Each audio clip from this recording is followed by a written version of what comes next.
Hey, what's going on? I'm media personality QL from Greenville, South Carolina, and welcome to the Project Love Letter documentary edition. Of course, I'm sitting down with the man behind the music, Right. Reggie Rock. Man, what's going on, brother? What's up, bro? Not much, man. You know, this album has been out for some time now, and literally the city is still talking about it. So we had to sit down and do this interview. Right. So I actually want to go back really to before there was actually a Reggie Rock. And you know, it's so interesting because I was on social media and I was going through looking at some of the albums, and I came across an album with your face on it, but you were being identified as Spoken though. Right. Talk about Spoken. And how did you lead Spoken and lead up to Reggie Rock? Well, I'm gonna tell you, man, that album cover that you seen was Spoken on. I had like on a all leather, Right. like literally all leather jacket, pants, bucket hat. And then that was back in the day when we used to wear do-rags and everything. Yeah, man. So that's how long ago that was, man. But that was around 2003, 2003. And I had just signed a deal with Bayfam Entertainment out of Charlotte. Yeah. Still in high school. And what was amazing about that though, man, is when it dropped, it was like in all the local mom and pop stores, and all my homeboys and friend girls was going to buy it at the stores, you know what I'm saying? And how that came about, man, I was at a talent show, it used to be called the Spartanburg Armory, where Cracker Barrel is, is right now in Spartanburg. And a guy by the name of Oscar Haney came and talked to me. He was like, hey man, you sound good. And at that time though, I was mimicking like Jay-Z and all my favorite other artists. I didn't have a style of my own then. And I was just mimicking those guys. And the song that he discovered me on, I called it Carolina. You remember that song? H to the is on. Oh yeah, I remember that, man. So I said C to the A-R-O-L-I-N-A. I'm from the Berg, you heard, now take it easy. Like, you know what I mean? I can't remember, so it was breaking down things in Spartanburg, you know, what makes us popular, you know, some things that happen within the culture of, South Carolina. But, man, went to Charlotte. They were serious, I had to have my mom with me. Right. I wasn't old enough to sign anything at the time. But he said, why don't you use Spoken because of your lyrical content, but instead of 1K, 2Ks. What's your best memory about him? Maybe, when you guys are maybe traveling on the road or, just... There were so many good memories, man. I mean, there's this thing we did in Goldsboro. There was gonna be like 5,000, 10,000 people at this big event, and we rolled up there, and the owner of the Bayfam had bought a hotel room for everybody, and we go out to this humongous field. Look, it could have held 5,000 people. And we rolled up, and we seen a flatbed truck. Flatbed truck. Right. There was literally about 12 or 13 people out there. It's like, you know what? We're going to go on anyway. And Reggie got up there and did his thing in front of 13 people and had 13 fans. That's just how he was, That was a good memory with him, man.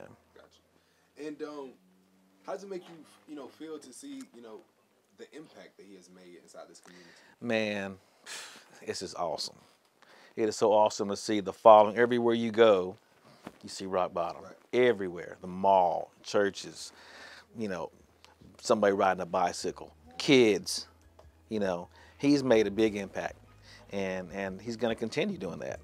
What attracted you most, to Reggie Rock as like an artist? First, it was his flow. Even though it was kind of reminiscent of Jay-Z, he had his own way of delivering his words. And then too, he didn't want to curse. So I think, those things, that it was different. Like, we had never been around artists that didn't want to curse purposely. And so, that was the main thing for me. So his level of talent, the way he delivered his words, and the no profanity, that was the thing that kind of attracted me first. So, with those things that attracted you towards Reggie, like, what exactly was it, about Reggie that you believe that the world needed to know, like a message or just the presence of, who he was as an individual? Like, what was it about him that you just believed the world needed to know? Well, at first, I guess I couldn't really put my finger on it, but with him being, the age that he was, I could tell that he had been through some things that most people his age probably hadn't been through. I wasn't sure about that. That was just a feeling I had. So that was really one of the things that attracted me to him, like getting to know him more as an artist and just watching him grow, and just helping his career take that step forward. That was one of the big things to me.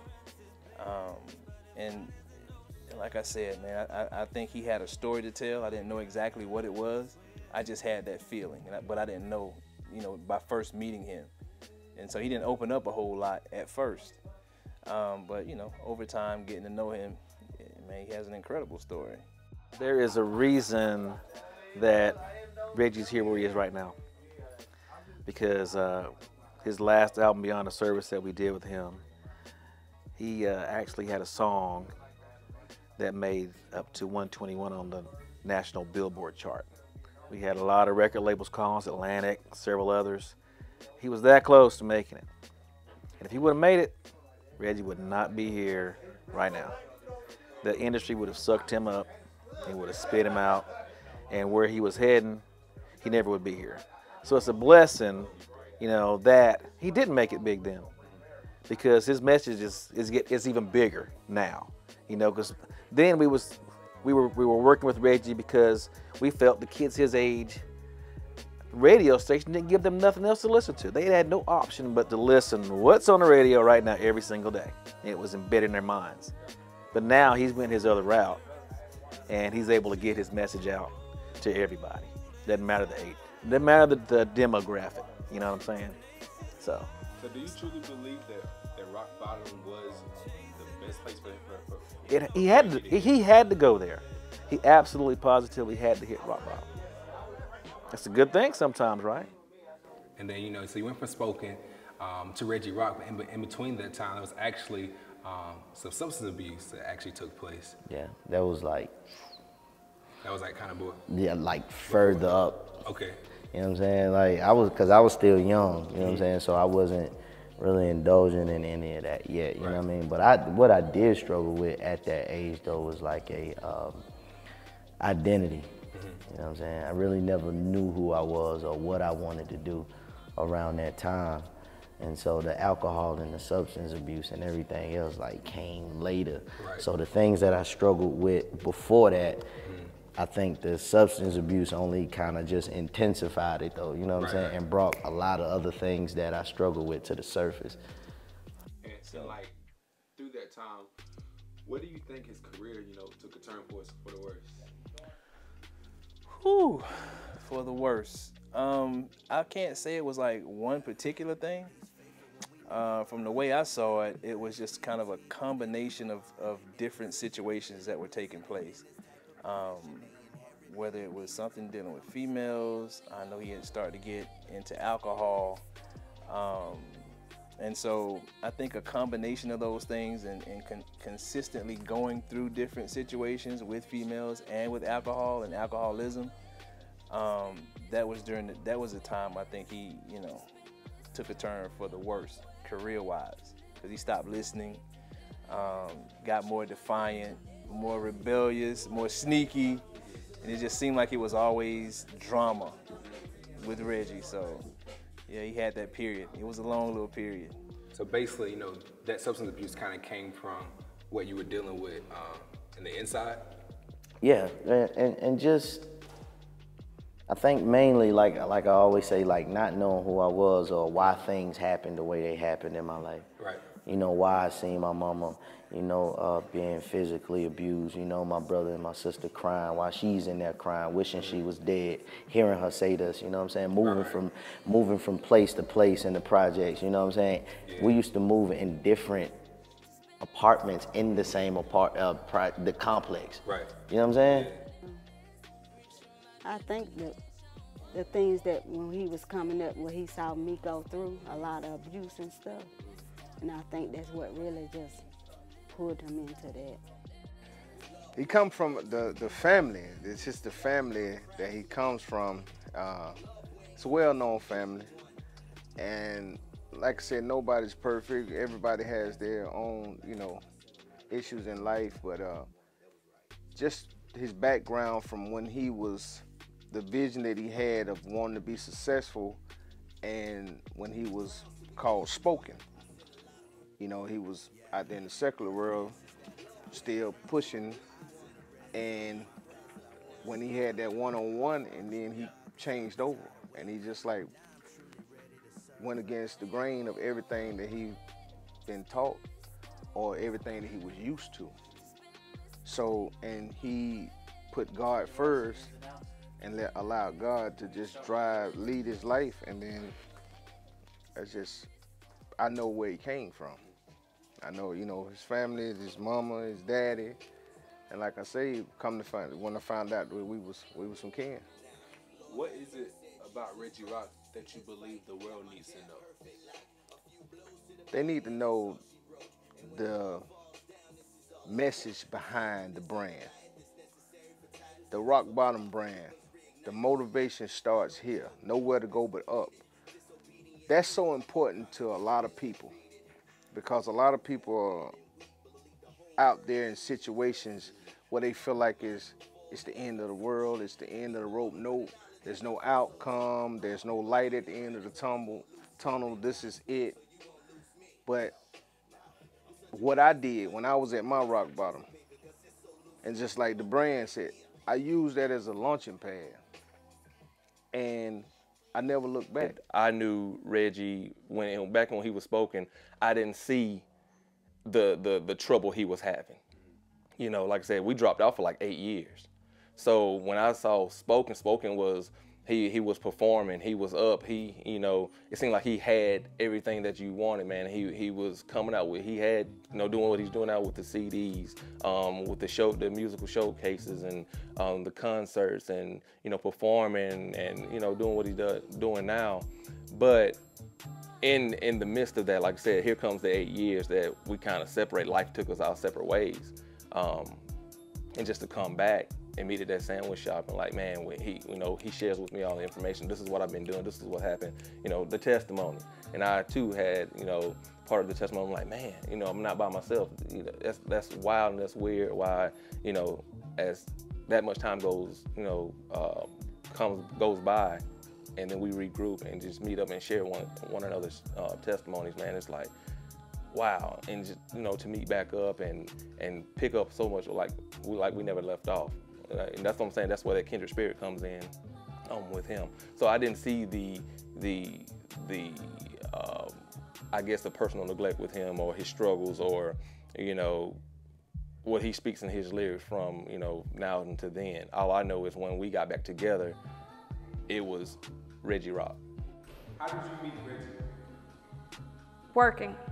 We was at BMW, and one day I had to come to his job and audit him, because I was an auditor, and he was sitting at his desk with headphones on. And I said, "Do you talk?" Not to my knowledge, he talks an awful lot now. But that's how I met him, and that was in 2009. When the camera started rolling, man, you were talking about, you know, the time that you and Reggie was together, and when he was going through the alcohol abuse, and how he was kind of there, you kind of Right. saw that process. Just talk about, like, you know, him going through that process, and what was it like, you know, seeing Reggie like that, and now the Reggie that he is today. So let me give you this. When I met Reggie, we talked. I didn't see that side of him. I saw the nice conversation and all this, and then as we got deeper into our friendship, I started to notice the drinking. And he had to have people around him. And the more people he had around him, the more the alcohol began to pour. And the more the alcohol poured, the louder he got. And it just kept on. But by then, I knew Reggie as Reginald Jones. I knew him that way because the conversation. I didn't see that part of him, so I was able to meet and learn him and know him through here and not through the alcohol. So I knew that when he drank and he got like that, that wasn't the alcohol. It was something deeper inside of him that wanted to come out. So that's why I stuck with him and stayed through this process with him. And then I've seen him calm. I've seen him at his drunkest. I've seen him where I've had to pick him up and put him in the house, and he didn't even know what was going on, or sometimes sleep in the car. And he did a little quote on that, on Glory, where he was sitting there and he woke up and it was Glory, But he was just at the club and just sleep. Didn't know, sometime driving. So I would stay up half the night wondering when will he get home, okay. So I went through that process with him.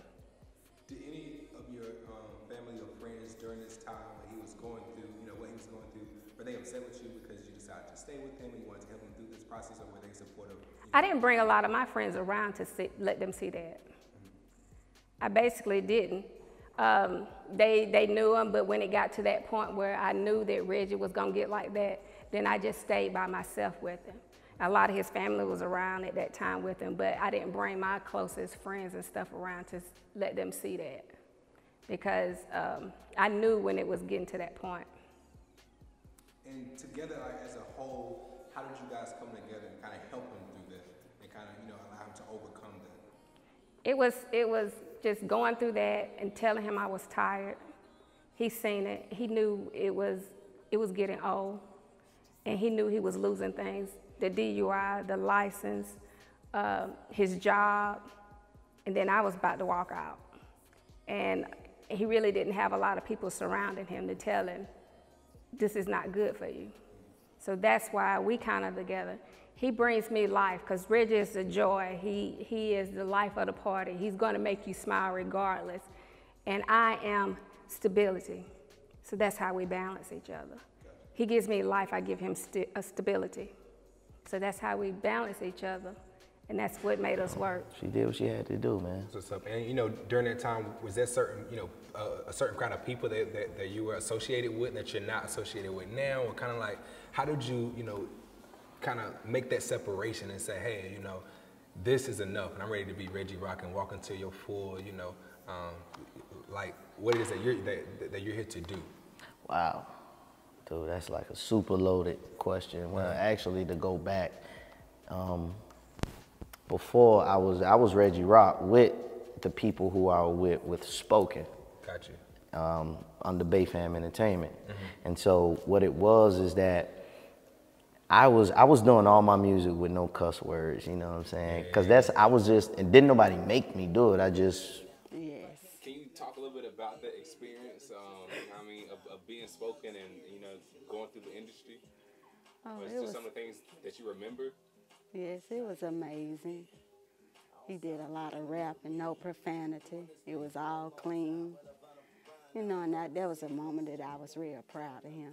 There was a group of us, Anthony, Jay, Oscar. We actually went to see another artist at a talent show.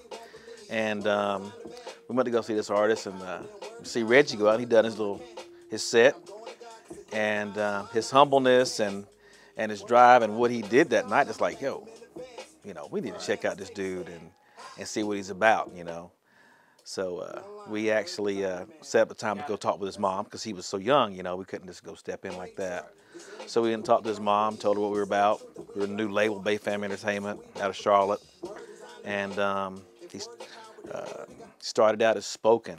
That was his name at first, not Reggie Rock. He started out Spoken. We only did clean music. Reggie told us when we met him, he said, man, if my grandma, she's gonna be listening to my music, so I wanna make sure it's clean for her.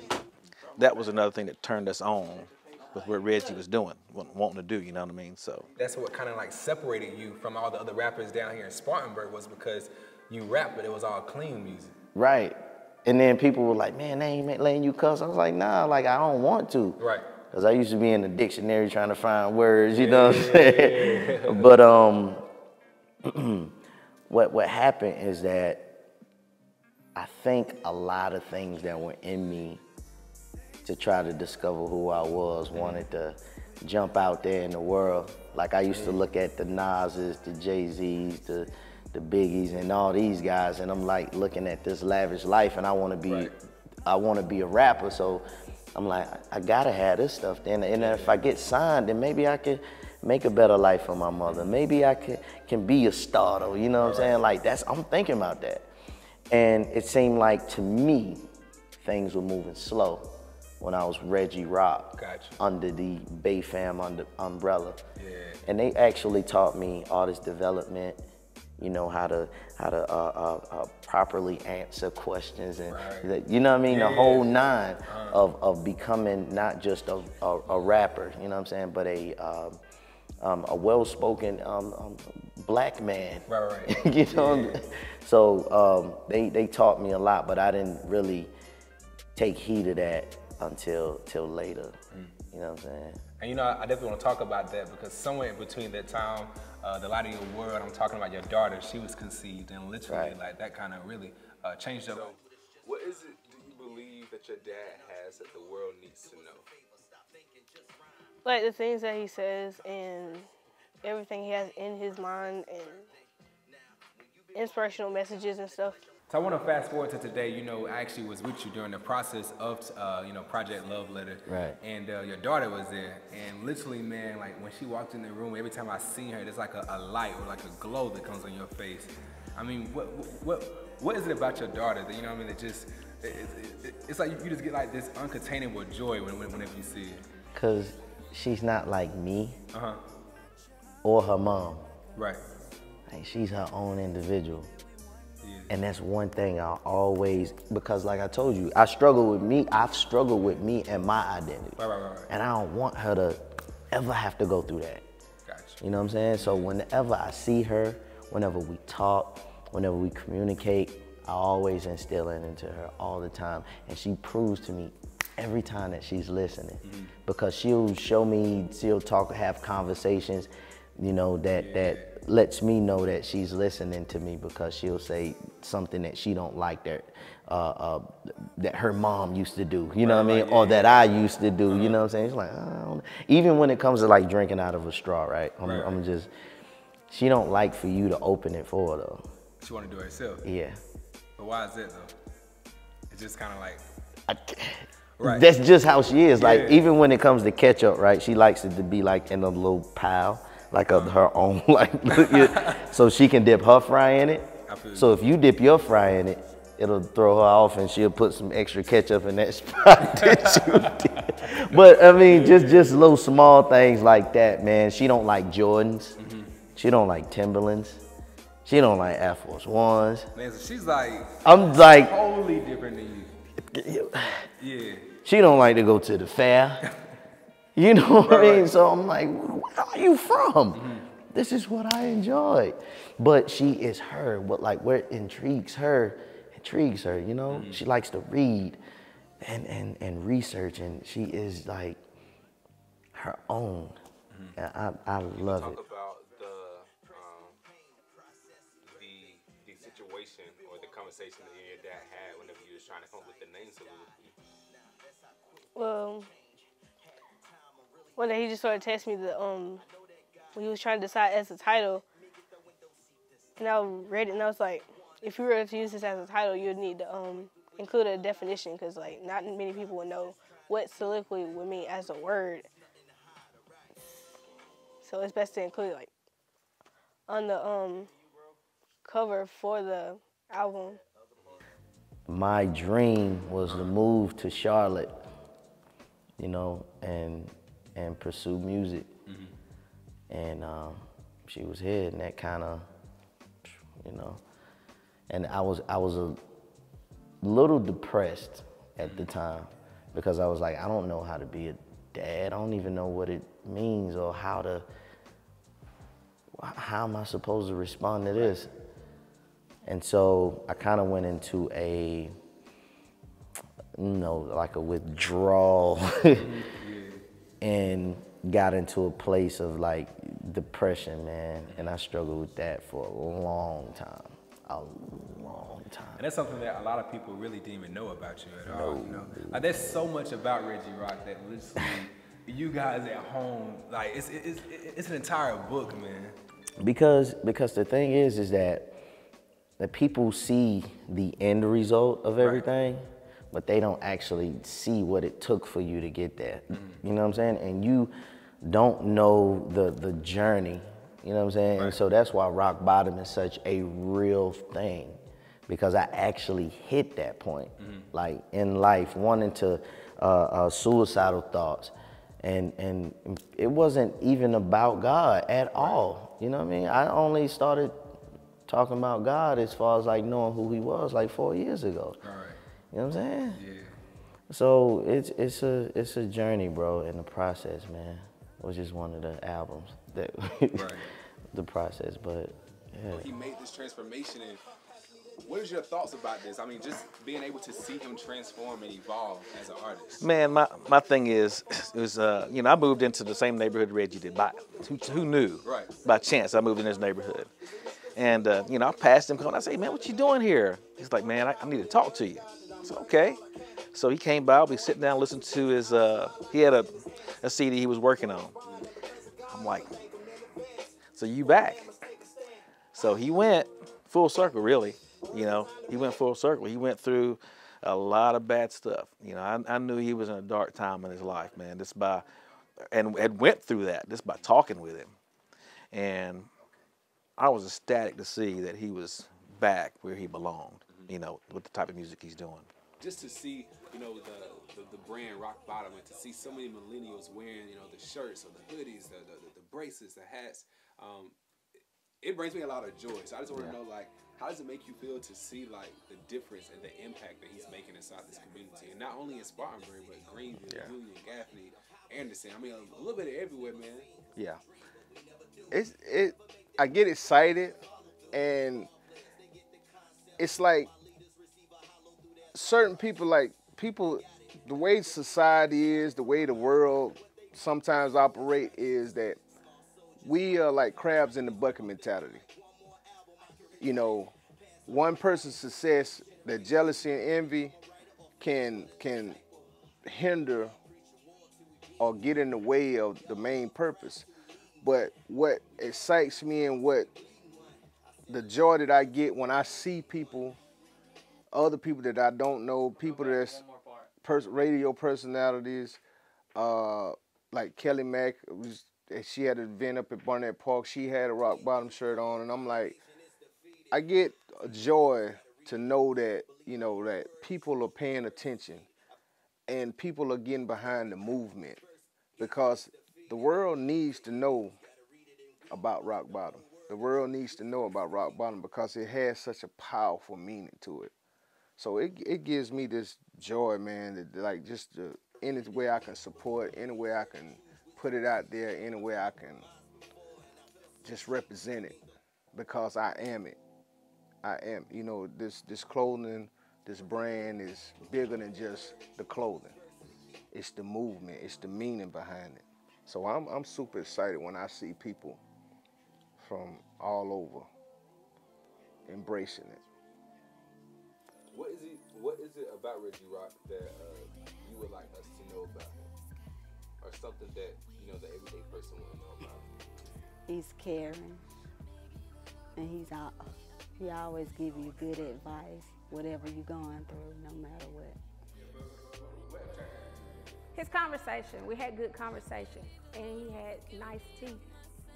So, and one thing about a man, you gotta have nice teeth and good shoes, and Reggie takes pride in his shoes and teeth, and he had a good conversation. What does Rock Bottom mean to you? It reminds me. So start off with Rock Bottom, like Rock Bottom, and then go into it. Okay, Rock Bottom. Right, sir. Okay, now go again. Rock Bottom, to me, it reminds me of where I used to be, how far I've came, and the direction that I'm going. And it's fuel to me. You know, hindsight is fuel to me, because I never want to revisit that. So when I have it, it's a constant reminder of how at the drop of a dime, at the twinkle of an eye, you can be back in that moment if you allow yourself to be. So Rock Bottom for me is a way of life. It's not the rock bottom life, but the meaning that when I was there, when I was there, and I use that as fuel, as a drive to never ever revisit there. So, and that's what I encourage everybody to do. use their time of struggle, their time of whatever you're going through, whatever they're going through, as fuel that drives you, the passion to keep pushing you up. Nowhere but up. Anything else you want to say? Just anything about Reggie in general? Oh man, he's an awesome young man. He's my role model, really. He's younger than me, but I look up to him because, you know, he has a passion for the people. You know, it's not all about just putting it out there just to say he's CEO, founder of Rock Bottom, but he will go and represent Christ wherever he's needed. And I just admire him. I admire him that he's a family man, he's a businessman, he's a visionary. I just admire the total package with him, man. You know, let's really talk about like Rock Bottom. Where did, you know, the entire concept of Rock Bottom come from? Well, Rock Bottom stemmed back all the way to 2006. Right. 2006. But it wasn't nowhere near me thinking about shirts, movement, impacting. It was just more so like, man, when I get famous, I'm gonna have a record label called Rock Bottom, you know what I'm saying? We ain't even had no slogan or nothing. And it was me and my cousin Kevin. So, you know, things changed. So you fast forward up to now. And one day me and Wendy was in the car and she said, why don't you just do Rock Bottom shirts? Let's talk about the Rock Bottom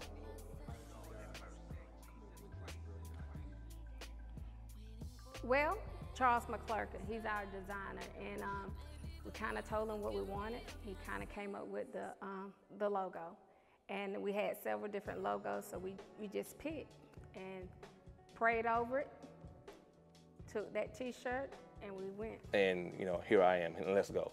You know, let's partner up and let's work. So like, you really like the mastermind behind the creative thought of the logo. Oh wow, yeah, man. How does it make you feel to see literally like the entire upstate wearing something that you created? But like, not only that, what was that process like with Reggie as you guys were going through, like trying to figure out what it was that Rock Bottom was gonna look like? That's something I think about every day, because with my business now, with my design work, I compare it to the production of the Rock Bottom logo. The Rock Bottom logo came through a 5-minute conversation. Reggie came up to me, he was like, man, I need a logo. I've been seeing your work online, you know, people talking about how good your work is and how good you are to work with. I need something.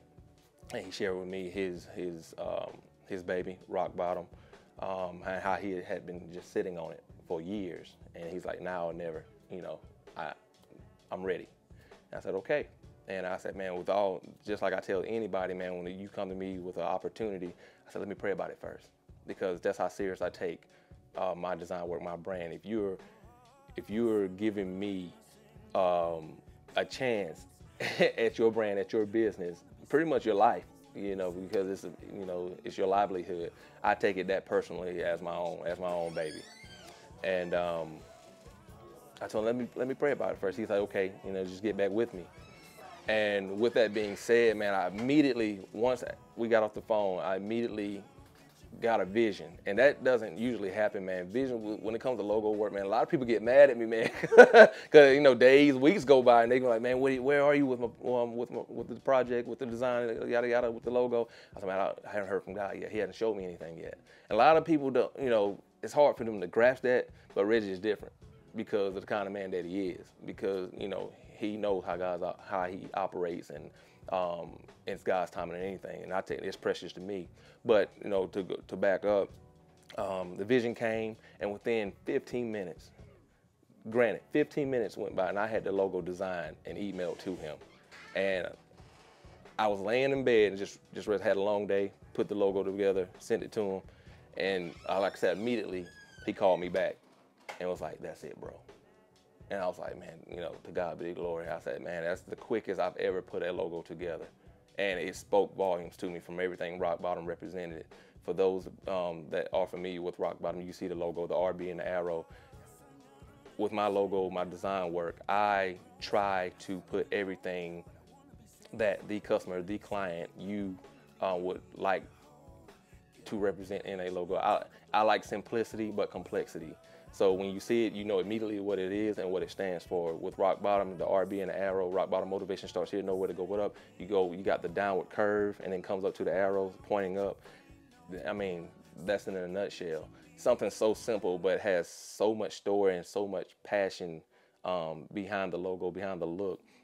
That's what I try to strive to do when it comes to my customers. So just blessed to be able to be a part of it, man. You know, like I said, it's just something I think about every day, and it's humbling to see individuals, man, those that I know and those that I don't know. I mean, I may be in the park or in the mall, see somebody with it on. They don't know me from a can of paint, you know.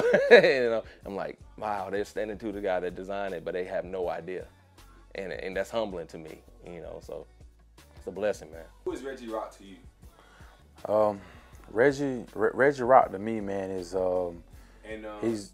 If you want to, you kind of look kind of this way or my way or somewhere. Yeah. Oh, okay, okay. Yeah, give him a framework. You may have to.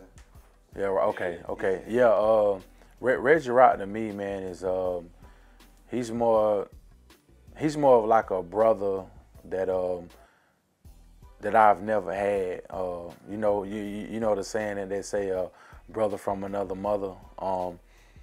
And it's crazy though, because I met Reggie literally through his music. We was working at ZF Transmission together, and a friend of mine gave me a CD, you know, because he know that I'm saved, and you know that I'm, you know, on that type of level, and he gave me the CD, and you know, just like any other, the average person, when a local rapper give you some music, sometimes you don't just quick gravitate to it at the time. You sit it to the side, and one day I was sitting in the car, and I said, man, let me check my man out, and I put it in, and the first thing I heard was Change Agent, his first mix CD, his first mix CD, and it was and when it came on with the Jay-Z beat, it was allowed to reintroduce myself from Reggie Rock, and I'm sitting there, I'm like, okay, and once I got to listening and listen to the whole album, I'm not gonna lie, I was amazed. You know, I was like amazed, because the way that he took, you know, the scriptures and from the Bible, and the way that he, you know, I've listened to a lot of different rappers, and you know, not just different rappers, but different Christian rappers or whatnot. And the way that he put it into his rap, you know, it was very unique to me. And I finally got a chance to work with him. And when we was working together, I told him, I was like, you know, I said, man, I checked out your music, man. I said, man, that's you pretty nice, man. And from that point on, you know, he just like every day he asked me questions, you know, because I'm, you know, I ain't no scholar and that like that, but I know a good little bit about the Bible and about the Word. So, you know, every day I see him, he be like, well, hey man, what you think about this, and what you think about that, and I, you know, I give him my opinion, and I give him the knowledge that I have from it, and just from that right there, it's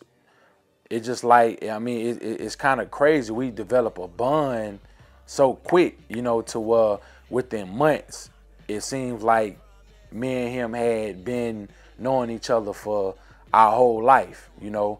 And just from that moment on, we just, you know, we've always had that bond, and we've always just, you know, build with each other. And you know, he asked me questions, and I answer whatever I had to do, and I ask him questions. And you know, like they say, iron sharpens iron, you know. And like I said though, but even after that though, Reggie really inspired me, and he motivated me, because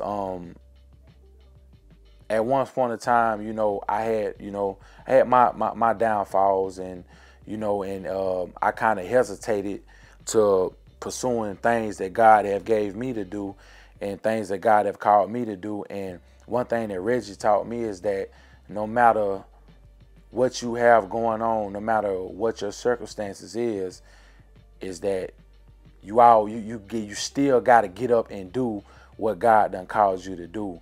And that just like I said, even to this day right now, that inspired me to move forward with with things that God has worked with me with, and things that God have gave me to put out there, to help the people. And it's just like, and one thing, man, me and him, we got a saying, man, to where when we get together, and he be like, man, you know what, bro? He be like, a few years ago, we was just talking, It's like we was just talking, and can you see now what God is doing, and what God is, is how everything is just like, he was like, man, years ago, I wouldn't have no idea that I'd be in ministry the way that I'm in ministry, that I'd be ministering to people the way that I'm ministering to people, and that I'd be doing the things. And one thing about it is that he's very humble about everything that he does. He's very, and he might kill me to say this, but he's very emotional, when it comes down to the things that he do and the recognition that he gets. And that's one thing that just draws me closer to him, is because that lets me know that everything that he's doing is that he's not doing it to pursue fame, or he's not doing it to pursue popularity. It's just that he's had an experience with God, and that the experience that he's had with God, that he has no choice but to spread it and give it to everybody else. And like I said, that right there is just, it motivates me to do what God has called me to do as well. So you started with 2 shirts, and now literally like the entire upstate is wearing these shirts. And it's so crazy because when I go out in public, man, like if I'm shopping at the mall or going to Walmart or something, I see somebody with a t-shirt on, and it's like your family instantly. And you right. Connect, you follow each other on Instagram, but it's like, it's kind of like a brotherhood, a sisterhood type thing. Right. And it's just so crazy because I've never been a part of a movement like this, And how does it make you feel to actually, just to see everybody come together and be like family? It's like it's kind of like a rock bottom family, you know what I mean? Right, and that's what it's meant to be, though. Yeah. Because we've all hit that point, and we all identify with something, right? Yeah. We all identify with a struggle.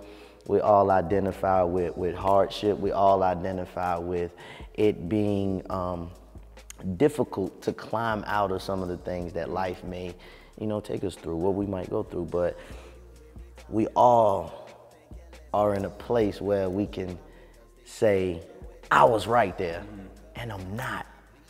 And that's where my motivation starts, though, because now you're able to testify to being at rock bottom and who God was to you at rock bottom. Right. And we all can identify with that. And what makes this thing so great is that it touches those who belong to God and those who don't acknowledge God. Right. But what that helps us do as a family, it helps us come together as a community of people and say, we can get out of this thing. I'm gonna show you my God. Wow. You know what I'm saying? Yeah, Let me show you what God brought me out of. I know that shirt is cool, but let me testify to something, you know what I'm saying? And that's where your Motivation Tuesdays come from. Yeah, Rock Bottom Testimony Tuesdays.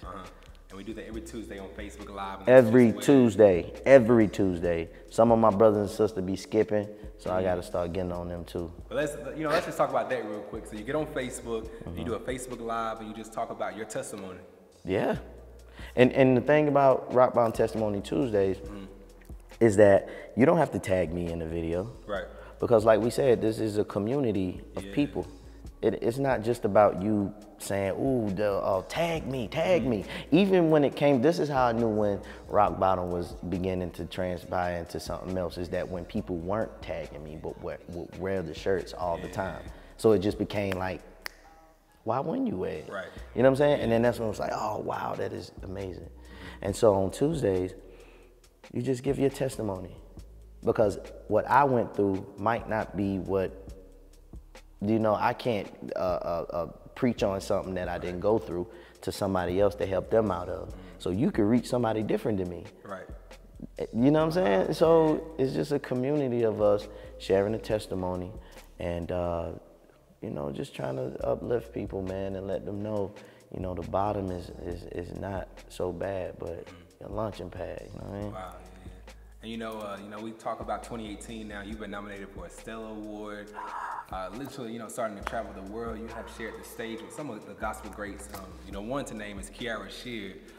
That was just crazy, man. I remember. I remember being there in the front, man, to see you on stage with Kiara Sheard, who is literally a legend, right. A living legend. Right.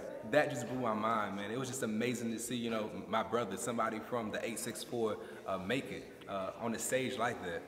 It was surreal to me. Yeah.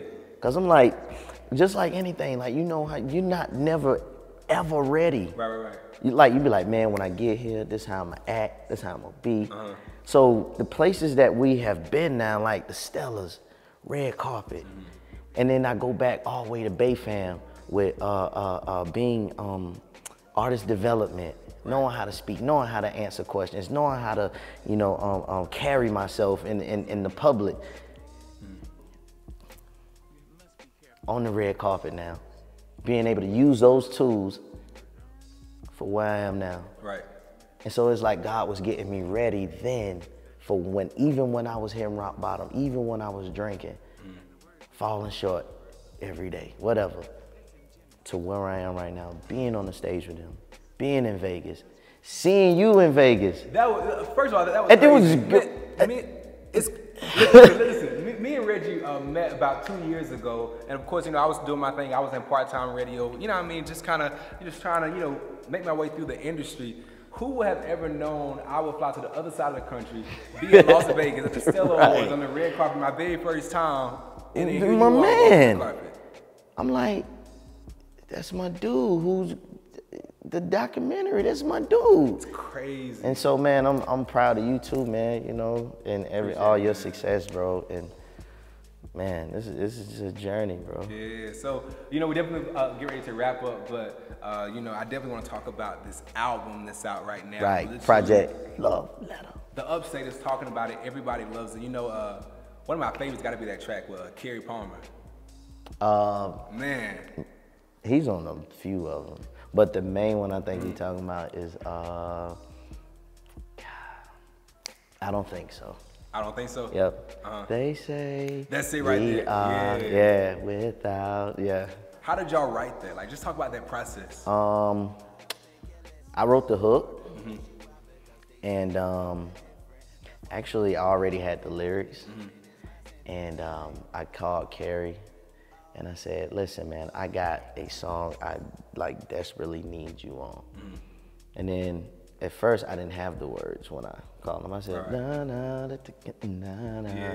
And so when he came over there, he just smooth, so he didn't even have. like a musical genius. God, oh my God. So we sat at my house, wrote the lyrics down. He took it back with him, and he had the melody.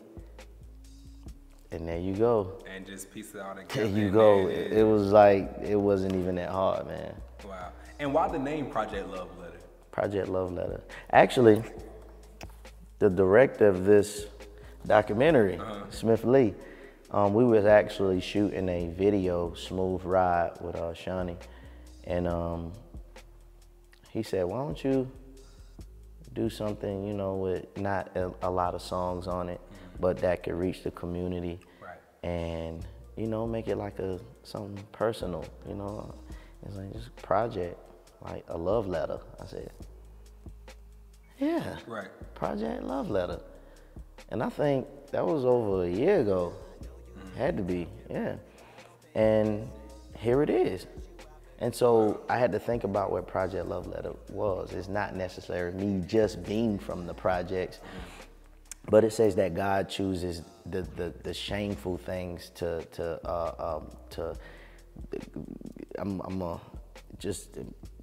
throw out to the world as like, look, this is shameful, this is ugly, this is nasty, this is corrupt. But if I'm in it, I can transform this and give the world something beautiful, and that they could testify to you who I am. So being from the projects, I'm writing a story to them, to the projects of the things that you did to me, the goods, the bads, the morals, the values, the principles, and all these things that you taught me, the things I love about you, the things that I hate about you. Right. But how I'm able to use that and go out into the world and impact them coming from nothing. Wow. And you know, man, this cover art, you know, the album cover, you can actually see it on the screen right now. Charles McClurkin. So you see like the words that's inside the heart and stuff like that. Where did those words come from? We were told to be tough, even smile when it hurts, do what you hate, as long as you can say that it's work. I seen a hustler cry because rival gangs invaded his turf, resulted in retaliation, now his face on a shirt with tears on it, worn by all his homeboys that mourn him now. Pop is making church arrangements. He tried to warn him, girlfriend sick, engagement is over, but they connected forever. Didn't get to tell him she was doing October. Like, it comes from my heart, you know what I mean? Comes from my penmanship, and ultimately comes from whatever God gives me. And he wants me to give back to the community. You know what I mean? Give back to the world, give back to the people. You know what I'm saying? And touch on topics and things that people within the Christian community or the body of Christ don't like to touch on, which is the real facts about that people are struggling with real things, you know, in their lives and still believe in God.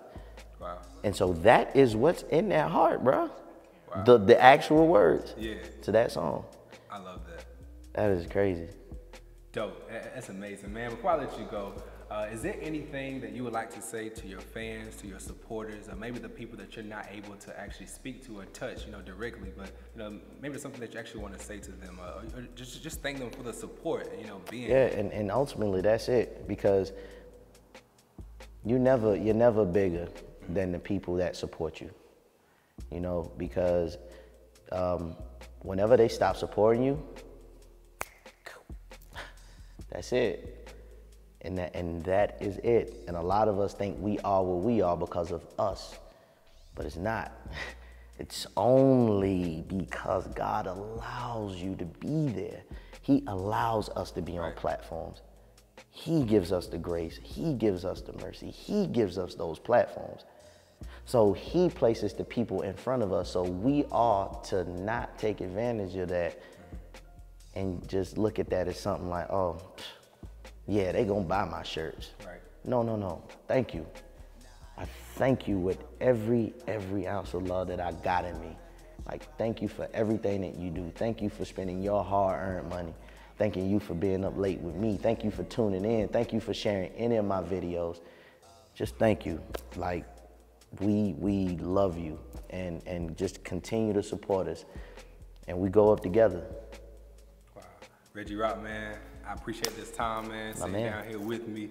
You guys got to check out Project Love Letter. It is on music outlets literally everywhere, right? Everywhere. Plus, you can head over to our website at shoprockbottom.com for all the details. You can pick up your album there. Plus, you get some of these cool shirts. You got wristbands. Yeah, I mean, you got a little bit of everything. Right. Hats, sweatshirts. Right. Joggers, shorts. Listen, just head to Boxers. our website, shoprockbottom.com. Reggie, again, man, we appreciate it. Yeah, man. And make sure you go pick up that album today, all right? Yes. Thank you, man. Always.